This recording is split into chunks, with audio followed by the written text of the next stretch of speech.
Okay. Hello everyone, kamusta? Ang lecture natin ngayon pang developmental psychology para sa mga kumukuha ng board exam dyan. This is very important. Pag-usapan natin yung mechanisms of change. This is part 1 of my lecture on this topic. Abangan nyo yung part 2. So the main question na gusto kong sagutin in this lecture, how change happens, o sa Tagalog, paano ba nangyayari yung pagbabago in developmental psychology. Kasi alam naman natin na ang DevPsych, it is a field in psychology where we study changes. Paano ba nag-iiba yung different aspects ng tao habang tumatanda tayo, right? Like for example, habang tumatanda ang tao, ano yung mga physical, cognitive, social, and emotional changes na nangyayari sa isang tao. Yan ang pinag-uusapan ng DevPsych.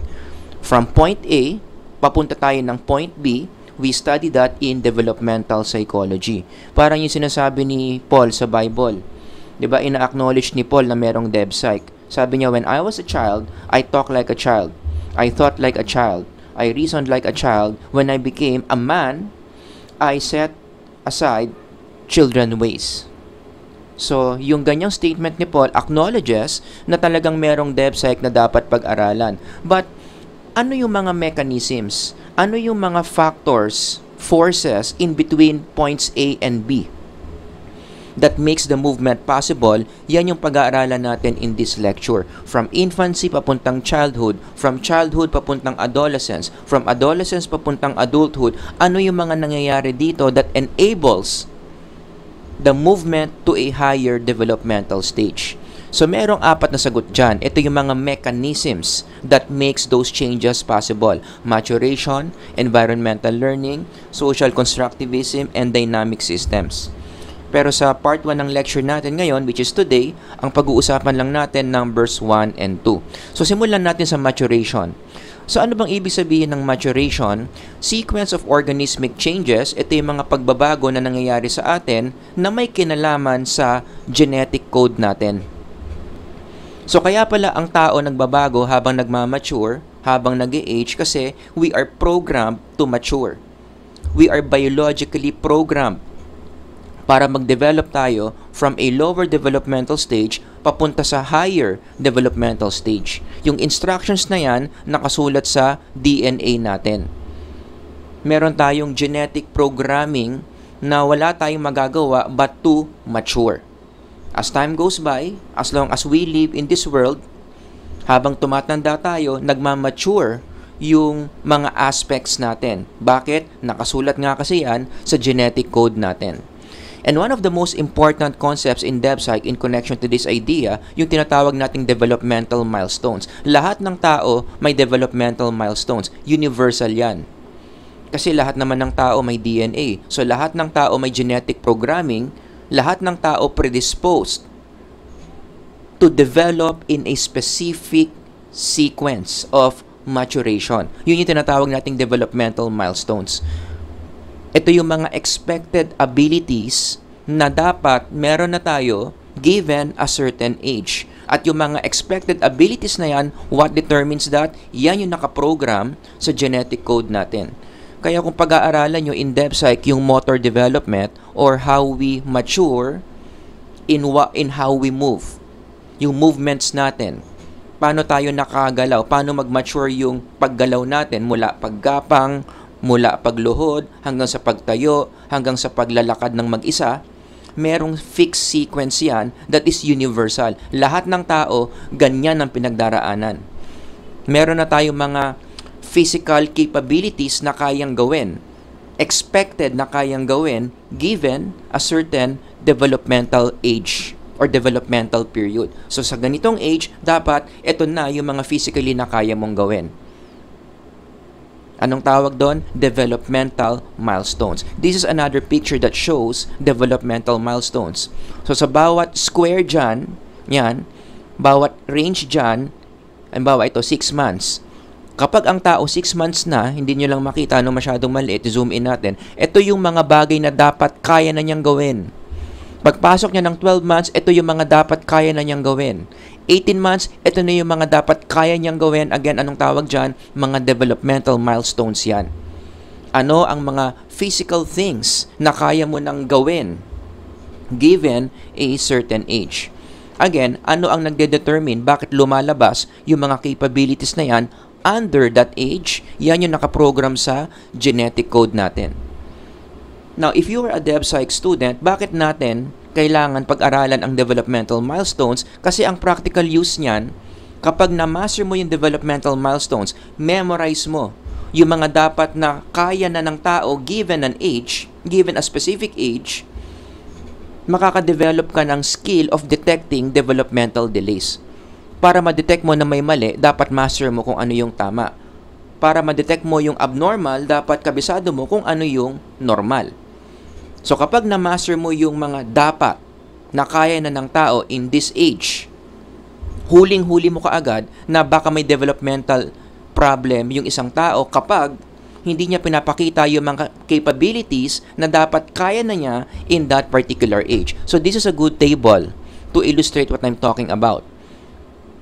So ito, yung mga bagay na dapat kaya nang gawin ng isang tao by 24 months of age. Kapag na-master mo to, ano ang practical use niyan? Magtataka ka kung bakit ang isang tao 24 months na wala pa siyang kaya dito.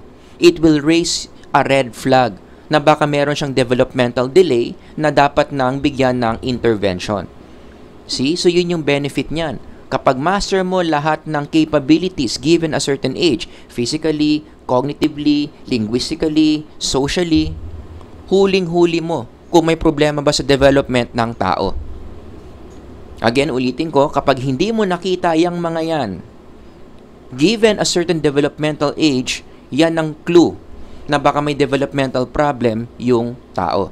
Kaya ang implication nito is, in connection to maturation, sana nakita ninyo that we have to acknowledge the role of biology in human development. Huwag natin tatanggalin yung role ng biology sa pag-mature ng tao.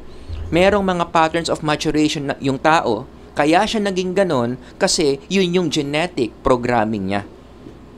Meron tayong mga patterns na pwedeng ipaliwanag ng genetic forces. And that could include some things like intelligence, may genetic background yan, personality, the way you manage your emotions, all of these things.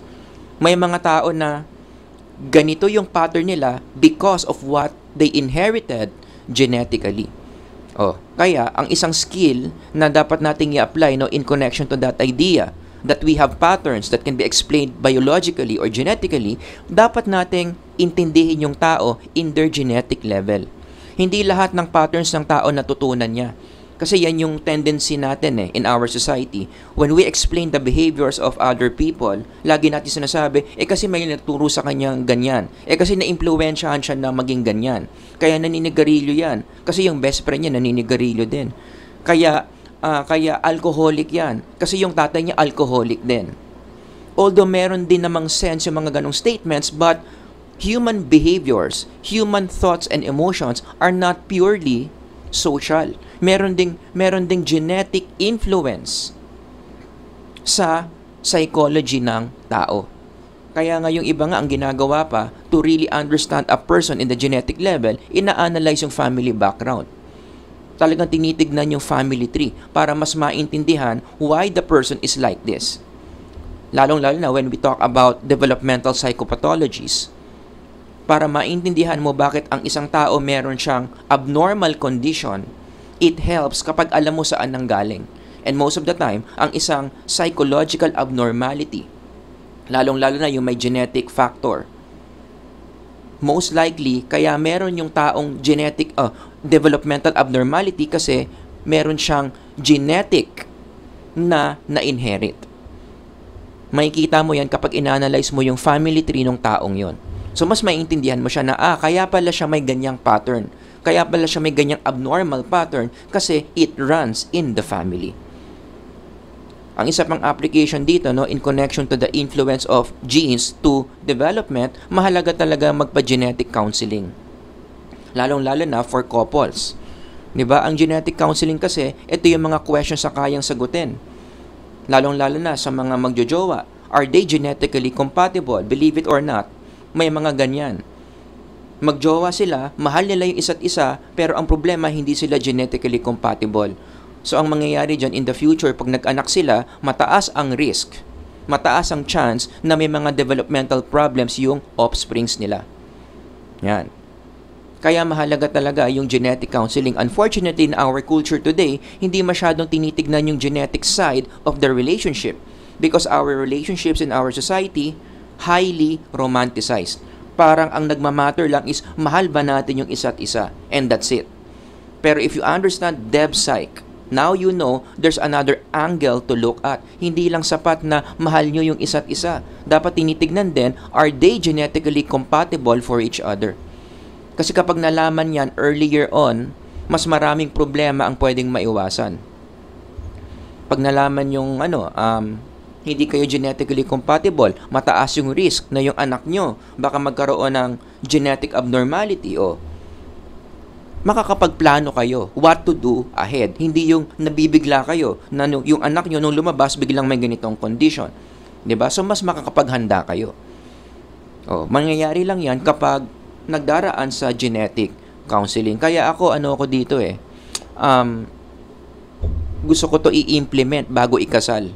Kasi sa ngayon, bago ka ikasal, ang required lang is yung couples counseling. A-attend ka sa City Hall or a-attend ka sa isang session sa isang simbahan. Pero wala masyadong pinag-uusapan about genetic counseling. I think Filipinos have to be educated about this.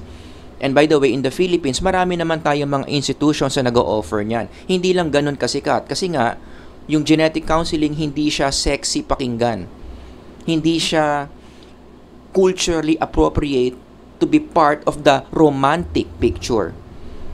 Ang sinasama lang talaga sa couples relationship yung emotions. In love ba tayo sa isa't isa? Pero tatandaan natin, mahalaga ang genetic counseling. Alright?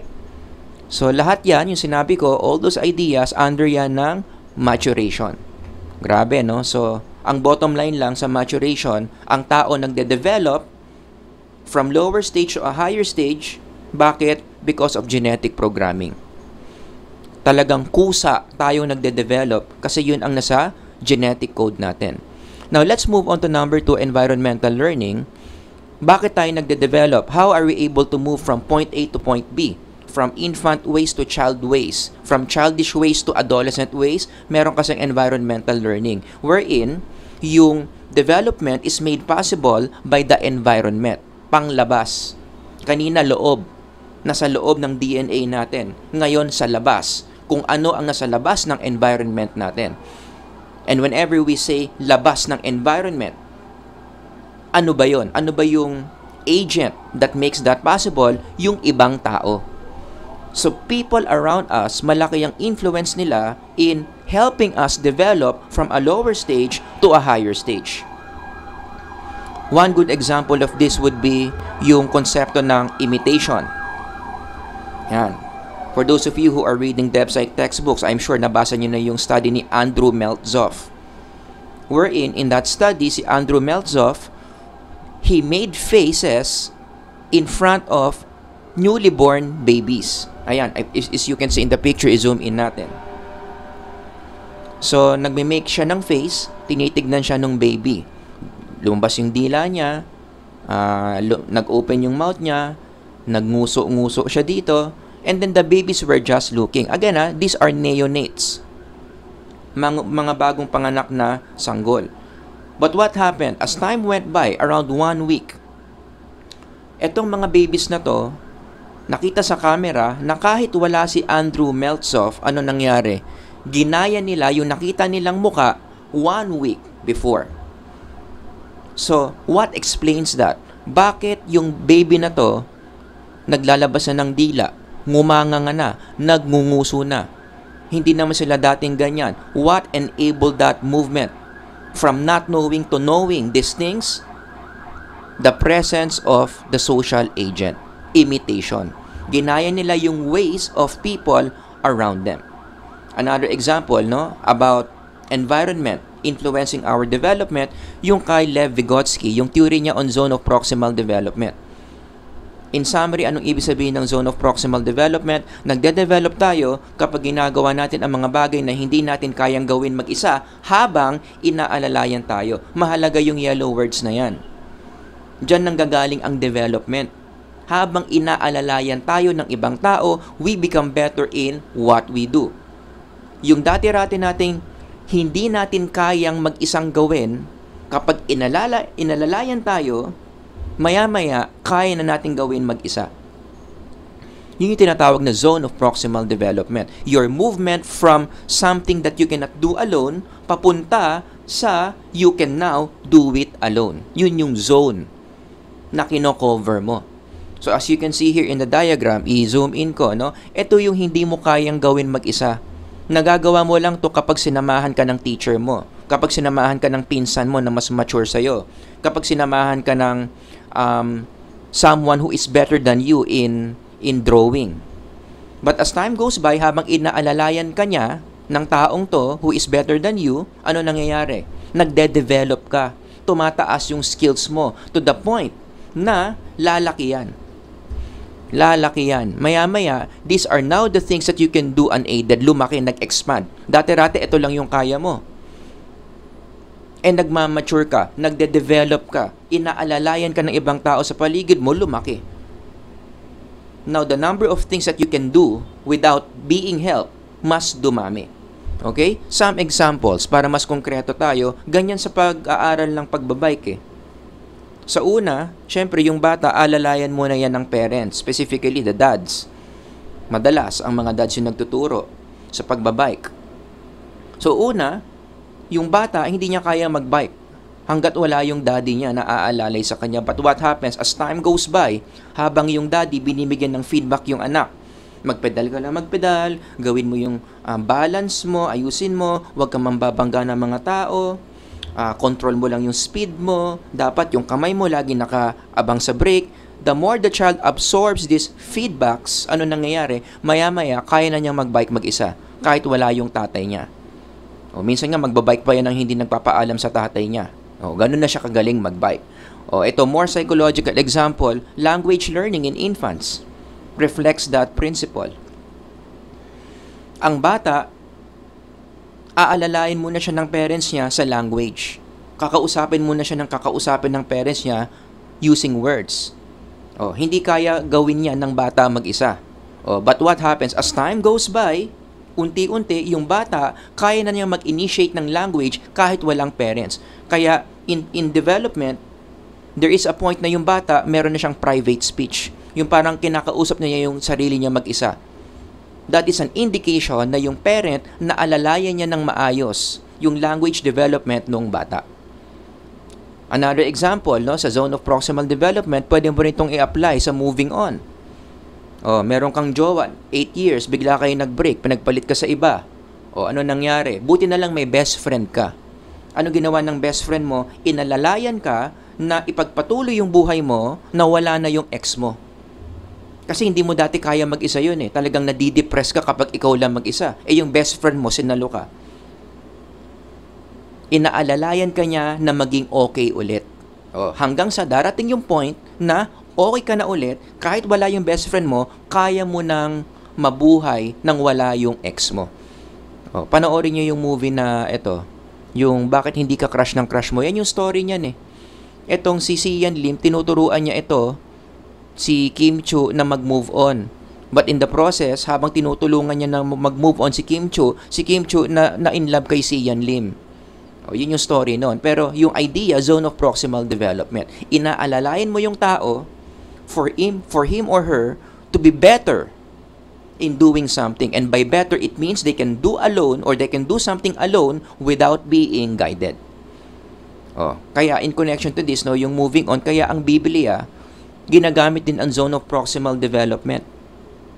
Ang sabi ng Biblia, kapag may mga brothers and sisters tayong nadadown sa buhay, anong dapat natin gawin? We need to help them up, build them up. Therefore, encourage one another, build one another up. So, yan yung positive application ng zone of proximal development. Oh, actually, last example, no, in zone of proximal development, meron kinalaman din yan sa morality. Bakit may mga tao dating mabait, naging salbahe? Development din yun, no? Pero negative lang. Development to the bad. 'Di ba? But what explains that? Kasi may nag-influensya dyan. Externally, merong agent, may isang tao sa paligid niya na naging bad influence sa kanya. Hindi naman dating naninigarilyo, ngayon naninigarilyo na. Hindi naman nagmumura dati, ngayon ang lakas na magmura. Oh, saan nanggaling yon? May nagturo sa kanya, may umalalay sa kanya na maging masama. Kaya sabi ni Solomon, walk with the wise and become wise. Associate with fools and get in trouble. Ganyan nangyayari ang development through people around us who guides us in certain ways. Kaya ang isang lesson dito, no, from the book of Proverbs, dapat ingatan natin kung sino ang nag-iimpluwensya sa atin. Pipiliin dapat natin. Dapat piliin lang natin yung mga tao na umaalalay sa atin sa magagandang influences. Yan, how to be a better person, how to read the Bible more, how to be a more loving person, paano hindi maging materialistic sa buhay. Yan yung mga taong dapat pinapayagan natin to influence us. Ang problema sa maraming tao, kaya minsan ang buhay nasisira, bumababa ang well-being. Hindi kasi maingat. Pinipili yung mga tao na dinadala sila sa maling landas. Tinuturuan sila ng bisyo, tinuturuan sila ng masama. Pinupunta sila sa mga lugar na mga dangerous. O kaya minsan napapahamak pa. Kinamamatay pa yan. Pinalo ng pinalo doon sa madilim na kwarto, hindi kinaya ng katawan. O, bakit? Bad influence. Yung naging cause. Alright? Anyway, so what can we say, now we combine maturation and environmental learning, anong implication yan sa human development? Ito, very important kaya i-zoom in ko, we have biological predispositions to function in certain ways, but we need external stimulations to make these predispositions possible. So dito ngayon magko-combine yung biology and environment. They both need each other. They cannot function all alone. Hindi pwedeng ang development purely biology lang or development purely environment lang. They have to be combined. Yung biological predispositions mo, magiging posible lang yan, ma-enhance lang yan kapag tinulungan ng environmental stimulation. Again, a good example there would be language learning. Biologically, yung brain natin, programmed na talaga yan to learn language. It is very hungry for language learning. Pero yung hunger na yon for language learning, hindi yan masasatisfied kung walang ibang tao kakausap sa bata. Hindi kaya ng brain na matuto lang ng language ng mag-isa. Although kaya ng brain ang language, meron na tayong mechanism for that. Pero hindi siya mai-install, so to say. Hindi siya mai-install. Hindi siya gagana kung walang stimulation from the environment na tutulong doon sa ganong predisposition natin to learn language. Kaya isa pang implication nito, in connection to this idea, wala nang debate between nature or nurture. There's no more nature versus nurture debate. Sa old school DevPsych kasi, isa yan sa mga matinding debate. Ang development ba ng tao, biological or environmental? And in early history of DevPsych, people were picking sides. May mga nagsasabi ang development purely biological. Yung iba nagsasabi hindi, environmental. Now we know, modern psychology, we need both. Kaya hindi na dapat ginagamit yung or yung word na versus between nature and nurture.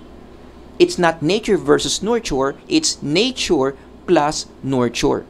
Yan ang nagpapagana sa human development. Kung walang interaction ng nature sa nurture, walang movement na mangyayari in human development.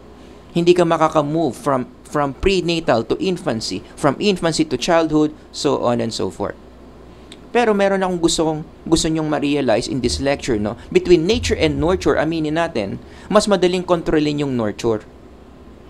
Kasi ang nature, genetic Hindi naman natin makokontrol yung genes natin. Hindi naman tayo pwedeng pumikit, tapos mag-concentrate tayo para mapalitan yung genetic code natin. It's already there.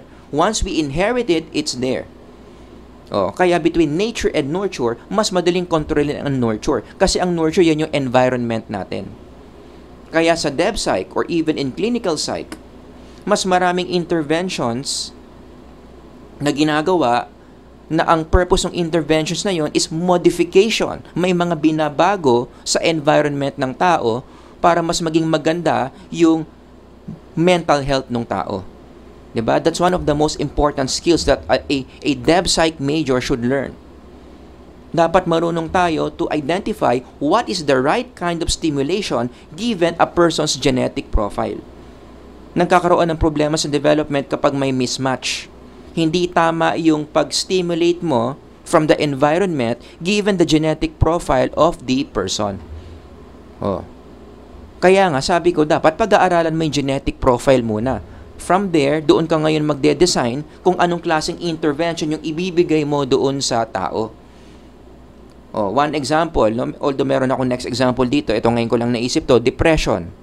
May dalawang klase ng depression. May depression na genetically na-inherit ng tao, talagang pinanganak siyang malungkutin, mabilis siyang malungkot, pero may depression din na environmental yung cause.